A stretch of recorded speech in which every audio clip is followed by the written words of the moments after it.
and welcome to the program. I am Sharon Ijason. On today's episode of the program, we will be focusing on labor and politics as we have so many labor leaders who have signified interest to join the political race. But first, let's take the news. We will be right back.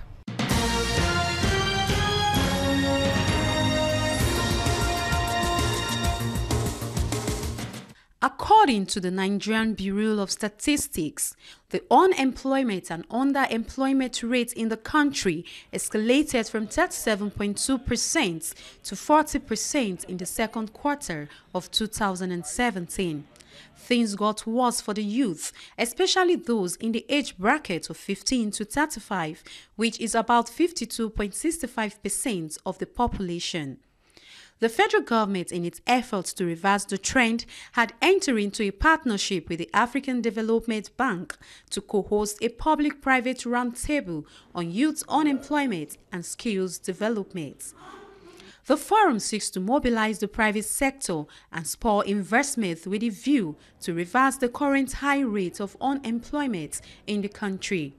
The program is planned to have large private sector participation due to the high potential by that sector for job creation. The event followed the inauguration of a multi-sectoral task team to work with the consultants and enrich the process from different perspectives towards achieving an all-inclusive success. Participants expect that establishment of the forum will go a long way in addressing the numerous challenges of unemployment in Nigeria.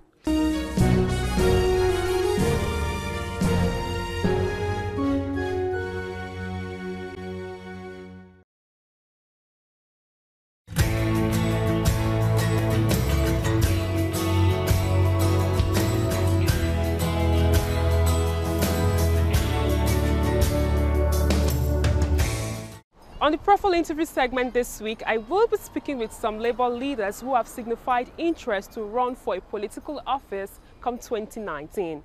Join me.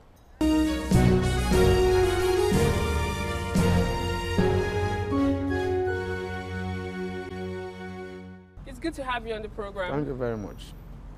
Right now we are talking about labor and politics, and we know that about 3 labor leaders have actually signified interest in vying for political office come 2019. Yours is Imo State. Can you tell us why you want to be the next governor of Imo State? Very, very interesting. Generally speaking, you discover that there's a lot of misgovernance across the states of the Federation. I will tell you that governance has collapsed, and the worst hit happened to be the workers. The workers, the pensioners, the masses, the artisans are the people that are under severe attack, by people who hitherto now didn't have any pedigree in social service and in service to the community. Now, some of us have reviewed this, and we have remained at the saddle, protesting, receiving tear gas, going on strike, and that has not brought any solution to it. Now, we believe, those of us showing interest now, we have looked at our background and the background of those occupying those seats today, and we believe and we are convinced that we can do it better. And we can serve the interests of the workers, we can serve the interests of the masses, more than the people there. And we have the capacity to manage both human and material resources better than those there. And if we continue to be passive in political activities in this country, the mass of the people will continue to suffer. When you look at some of the people occupying those offices that don't have the interest of even the country, and by the time you take them further, you see all the struggles for the enthronement of democracy or good governance in the country, those people, their names were not there. And suddenly they occupy those positions, and that is why we are passing through what we are passing currently. So we felt we should come in and effect changes. So would you say that with this movement, because I know you, Comrade Boboy Kagama, and Comrade Issa Aremu has actually signified interest, and I know that probably you might have more, as the dates draws closer. So would you say that Labour leaders in Nigeria are now becoming more politically conscious? Well, from inception, there's a thin line between Labour and politics. From inception, the political independence of Nigeria wouldn't have been possible without Michael Imodo. Zik and his group tried everything, until they brought them in, and they participated. And from that time till now, Labour leaders have been involved in politics. Some of them very passive, some of them very active. Now, if you look at the fact that maybe one of us, Adams Oshomole was a governor of a state, and very many others, not pronounced, were either governors in the Senate, in whatever, you will agree that it has been there. But except that because of our background and because of the cost implication of going into politics, those of us who have the background in Labour are not money men. So, but we have the numbers, we have the people. So if we're able to galvanize those people, and if the political parties, which are, some of them are bourgeois parties, decide to identify with such people, such offices could be won. And because we have a constituency and we have a background, that constituency will look up to us to say, when you were there, you didn't do anything. And that will haunt you until you leave office. But when people don't have background, they don't have constituency, it becomes a problem. Okay, this takes me to the issue of reclaiming Labour Party, because we know that the Labour Party, according to many people, has been hijacked. So if we know that workers are becoming politically conscious, don't you think it's high time that that Labour reclaims Labour Party? Yeah, but we see, I used to be the immediate past chairman of the political commission of the NLC then, when I was deputy president. And then I made moves, and I discovered there were differences, there were problems. Now, there are two classes of people in Labour Party. As a political party, every Nigerian has the right to be a member of that party. Now, then there they converge with Labour people. You see, you have two stock to manage. Then I issued a letter, a circular, to all state councils of the NLC, to form chapters in all local government workers everywhere of the Labour Party. And I wrote a formal letter to the Labour Party to release in the first batch 3 million cards, which we are going to give to workers. Now, they misunderstood it. Now, if that had happened then, by now we could have institutionalized Labour.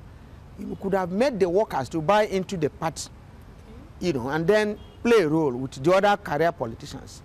Now, I don't think that the issue of taking over the Labour Party is to make it a Labour union. Okay. Because as a political party, it has to be fine. So, but I think there is need for synergy, between the warring factions to bring them together to know that the interests of Labour must be protected here, and that we can't behave like other parties. And Labour Party, among others, must be ideological.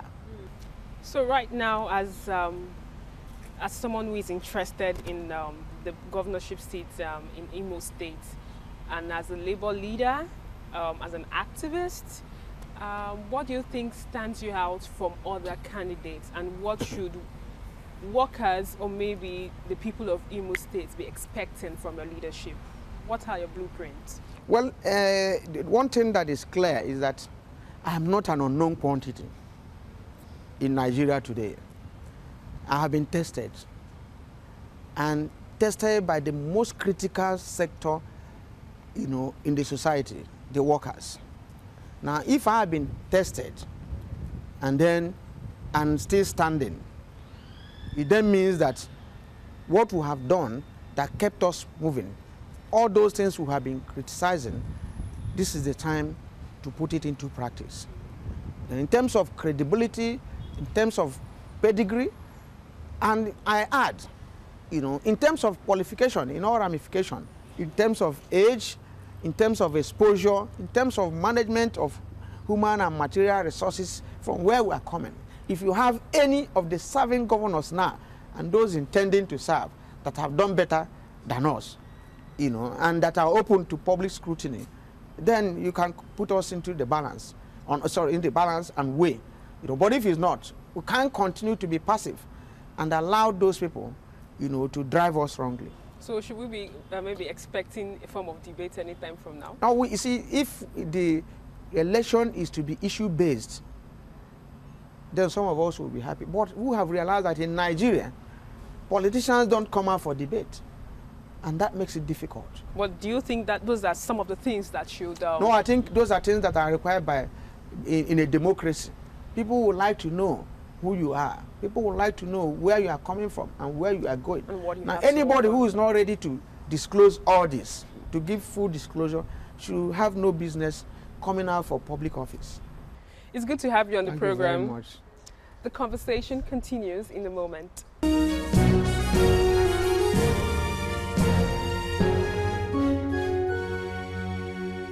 It's good to have you on the program. My pleasure, Sharon. A lot is happening in the labor sector and also in the political circle, and we'll be focusing on labor and politics. Yeah. Right now, as we speak, I know that Comrade Issa Aremu, Comrade Joe Ajero, and you, Comrade Boboy Kagaima, has actually signified interest to run. And for you, it's Taraba State. Can you give us reasons why we're having labor leaders and maybe more labor leaders interested in politics? Well, thank you very much.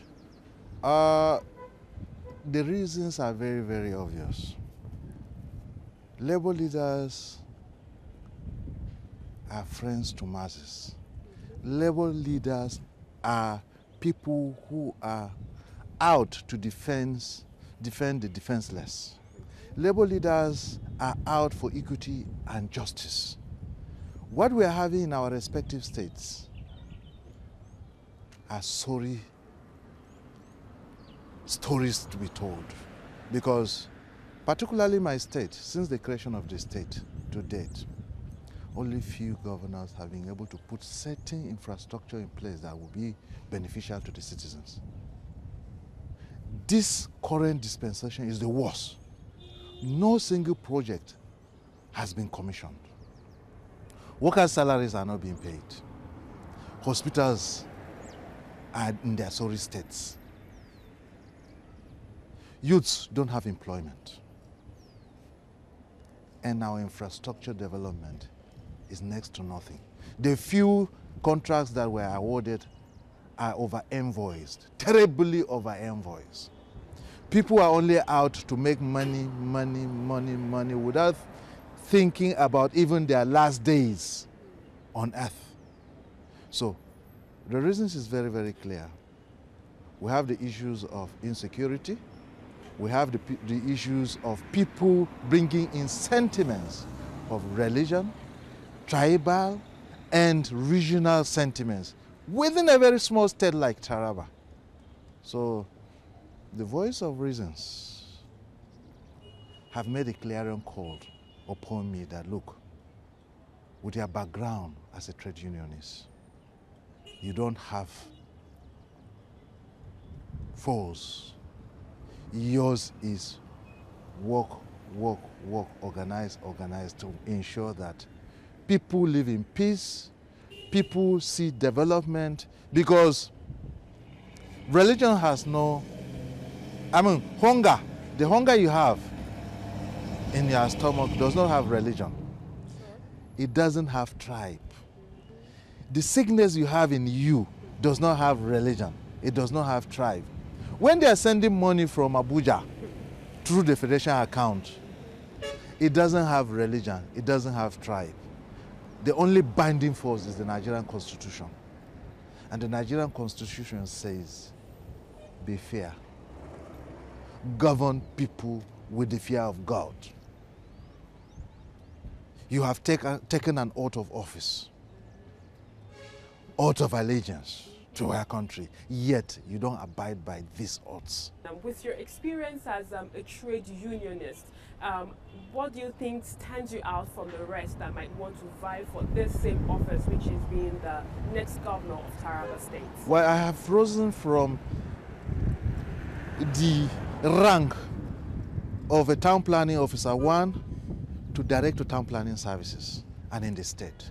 I have interacted with all shades of opinion. I know people in the state. I know how government is run. I know what and where the leakages are. And I have an experience starting from below the ladder to the top of the ladder in the trade union cycle. I have traveled all over the world. I have seen what it is to deliver service. I have seen what it is to have empathy for people. I have seen what it is to defend the right of my citizens. So with this kind of a background, we strongly feel that we can deliver same to Taraba electorates. And we strongly believe that we have the requisite qualification, the experience to give them what they want. Because now, more than ever before, is the period for us to harness our God-given resources in the state. Taraba State can survive without even the federation account allocations. We have abundant land for agriculture. We have abundant solid mineral resources. We have abundant tourism potentials. And above all, we have suitable weather. And we have wonderful people that are educated that, when properly guided, can produce results. So you are assuring us that the labor movement is going to deliver in time? By God's grace. Okay, going back to labor and politics, I'd like to ask you, from your own experience, how would you rate the social situation in your state? And also, I'm also concerned about Labour Party. We know that Labour Party used to be the party for labor leaders. So I'd like to ask, any plans to reclaim this party? Well, my state is bedeviled with social problems, particularly insecurity,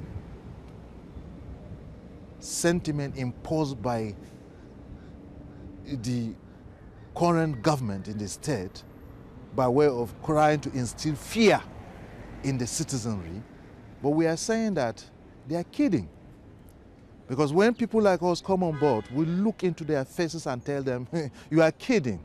You either do service or give way to people that can render service to the people. You either provide security, you cannot yourself, an insecure person, or somebody that is encouraging insecurity, tell lies, deceive the citizens that you are trying to provide security.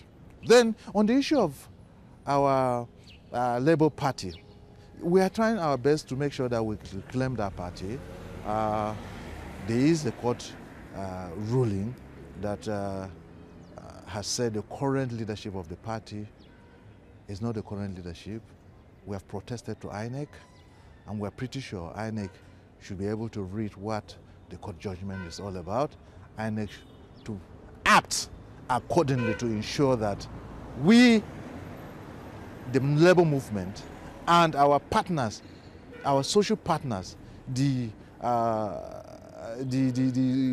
civil society organizations come together, reclaim our party, and ensure that we deliver service to Nigerians by way of our principles, our philosophies, and our tradition of an injury to one is an injury to all. Okay, trying to wrap up this conversation and the movement towards ensuring that Labour has Taraba. For me, I've learned two things from you, the land and the tourism aspect, that is agriculture and tourism. Are these some of the things you intend to do if you're given the ticket to run and probably win the election? Obviously, I want to put more attention on harnessing our God-given resources. I'm putting less attention on our proceeds from the federation account. If our proceeds from our internally generated revenue can pay salaries, we only use our proceeds from the federation account for projects. That is going to be the focus of our administration if given the opportunity to serve our people. Then we'll make sure that we unite the people. We make sure that we develop our educational sector, health sector, infrastructure, and ensure that we empower our youths and women make sure that we guide our children, give them sound education, and to revamp our civil service. Those are key. It's good to have you on the program. Thank you.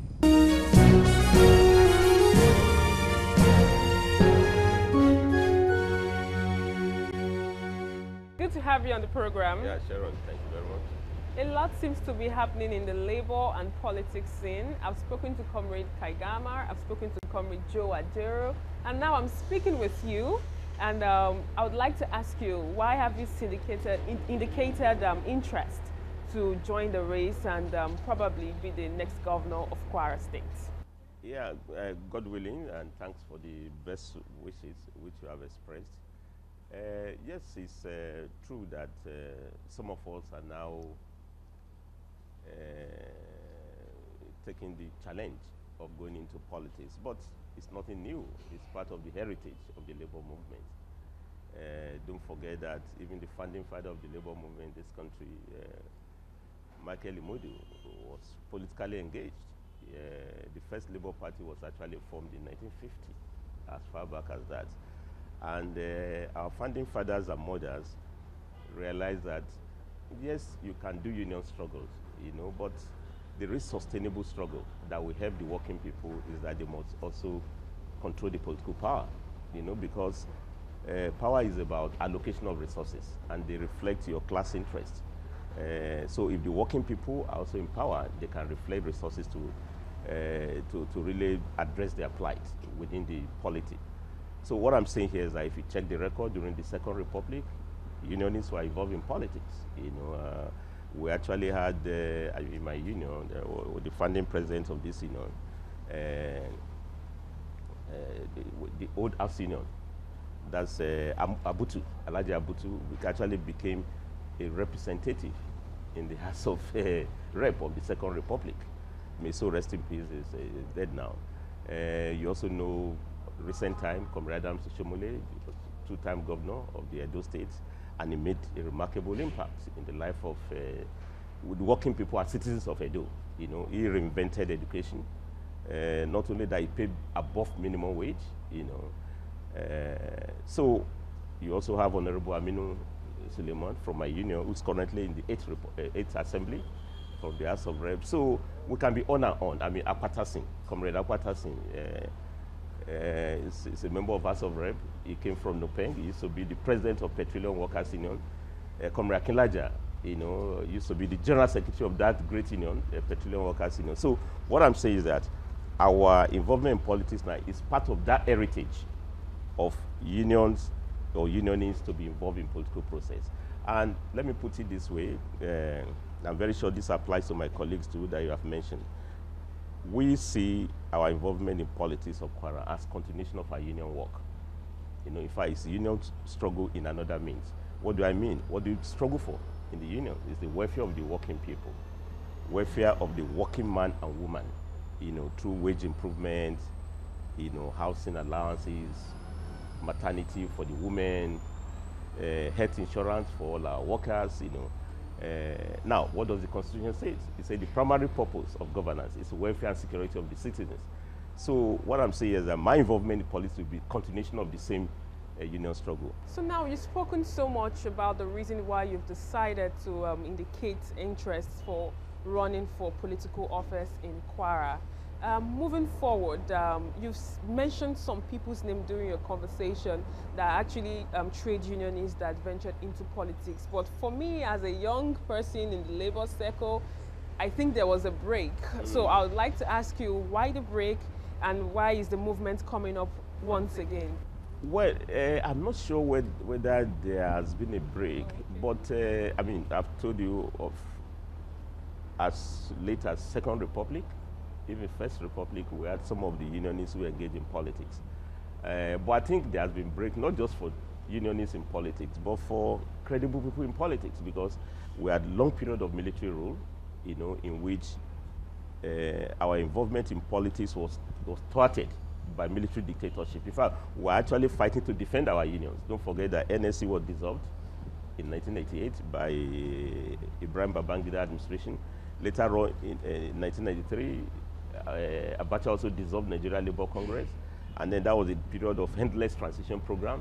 But even at that period, Labour was actively involved. I mean, the second Labour Party came up in 1989, and we were about to register those parties among the 10 top political parties that were supposed to be registered until Babangida cancelled it. So what I'm saying is that even that time, you have Comrade Esozedi Jofo of Civil Service Technical at that time, who was the secretary, then Absalam, was also the secretary. I'm talking of Esozedi was the chairman, and they are still very well alive now. So what I'm trying to say is that I'm not sure the break is only for us. It's because of distortion of democratic process by the military. But we've always been involved, but better late than never that we're now active to be involved back again. So are you now saying now that globally, people involved in activism actually perform better in governance? Oh, definitely. I mean, even those that I've given you example, you know that Comrade Akinlaja in the House of Reps, I mean, fantastic unionist with a lot of proverbs. He has not been warming seat in this 8th assembly. Very vocal and speaking for his constituency. Comrade Aminu also, Suleiman, the same thing, very active. But let me even go to South Africa. Today, South Africa is the president of South Africa, Cyril Ramaphosa, was the pioneer general secretary of National Union of Mine Workers, which belongs to my Industrial Global Union. Secondly, he was the first general secretary of COSATU, which is the Council of South African Trade Unions, which is like NSC. Today, he has become the president of South Africa. Then you also know Brazil, where Lula, Silva Lula, fantastic man, who became the president, was just a cobbler, factory worker. He became the president of Brazil, and he transformed Brazil in a way that it took about 50 to 80 million poor people out of poverty. So what I'm saying is it's been tested over the years that, politics for union is continuation of the same union struggle. And we mean well, it's about issues, and that's the point I'm also raising about Kwara State. God willing, we'll bring issues to the table. It's good to have you on the program, sir. It's a pleasure, Sharon. It's good to have you on the program. Thank you very much. And that's all we can take on today's edition of the program. Join us next week for a fresh edition of the show. I am Sharon Ijason. Thanks for watching, and remember, labor creates wealth.